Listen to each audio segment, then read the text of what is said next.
G'day guys, welcome to my YouTube channel. We're going to be breaking down the charts every single week. So if you like money and you like crypto, make sure to hit that subscribe button. Now, let's get into the markets. So for the last few weeks, we've been trading in this sideways range here. Let me just extend this a little bit here for you guys. So we've been trading in between these two blue boxes, going back and forth.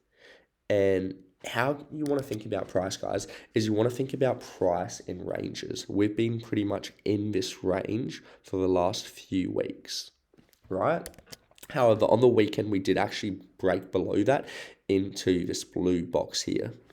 Now, I didn't get overly bearish until we actually close a few candles below that box.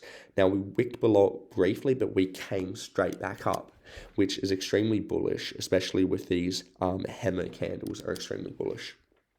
Now, as well, if we actually look at our oscillator, market cipher B, what actually happened, guys, is we actually had a bullish divergence.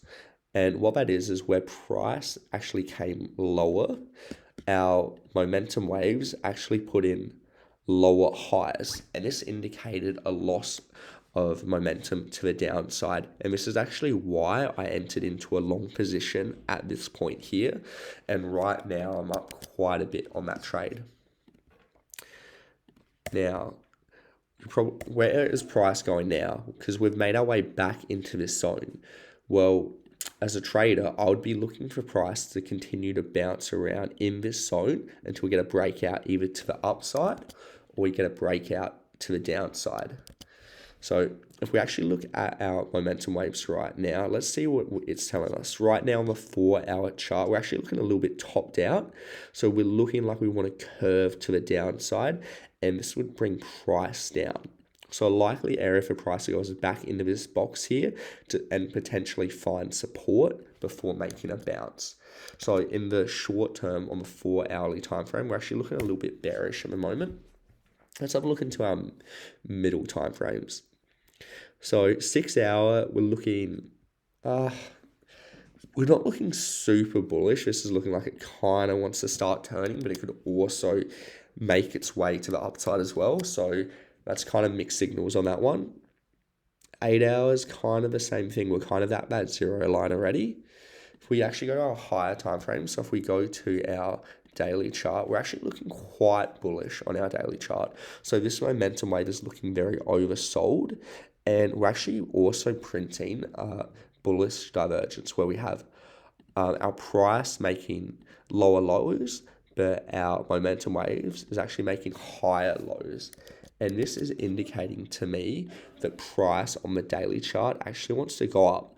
So I wouldn't be surprised if we actually go up to the top of this range again and bounce around. Now, if we actually go to a fresh chart for a second, what I want to do is I want to pull up my fixed volume profile because we can actually see something quite interesting here. So we've actually made it back into our volume profile, and we've held support above our value area low here. However, we are currently rejecting from the point of control. And based on the rules of the value area profile, if we're to reject off of point of control, we're actually likely to come back down to this value area low here. Now, whether we're going to hold support at that level and make our way back up to the high, or we're actually going to break through, I'm not actually sure. Looking at the 4-hour time frame at that momentum wave though, I would be guessing that it's probably more likely than not that we'll at least come down to that level, if not break through back into that box, which I was showing before. But as well, something very interesting, but I noticed when we pull a Fibonacci retracement from our high to our low, we actually got a rejection off of our golden pocket right here. Now, during downtrends, when price goes down, it often likes to bounce back up to our golden pocket before continuing a downtrend. So we had that move down, we got that bounce, and this is the likely spot where we see rejection before continued move down to the downside, which is quite interesting. So if we go back here, it wouldn't actually surprise me if we do see that move down back into our blue box. Now, how am I going to be trading this as a trader? Well, if we do see that move back down, this is a key level of support. And until we break out of this box, I'm not going to get overly bearish, right? So as a trader, I'm going to be looking to enter into a long trade around this level here. And I'll have my stop loss just below this wick, so that if we do break down, it will stop me out of that trade. But I'll be looking to get into that long here and catch that bounce and get that move back up to the upside. And as we saw on our higher term time frames, such as our daily chart, we are actually looking quite bullish on that daily chart. So it wouldn't surprise me if in the short term we get that small move down before we get a bounce back up to that level there. Now, if we do, let's say, break out of these range, what are the levels I'm going to be targeting? Well, if we break this box here, the next key level that I'm going to be targeting is the 25,300 level down here. This is where I'll be looking to find support and then find a move back up to the upside. And I'll be looking to have buyer orders in this zone here, ready to catch that support and make that next leg up. However, if we do end up making a move to the upside and breaking out of this zone here, I'll be looking to short at probably this area here at around 28,700 and to then make a move back into this range. Now, as well, I do actually believe that if we go on the daily time frame for a second. Now, if we pull our volume profile, let's actually have a look where our volume profile comes up.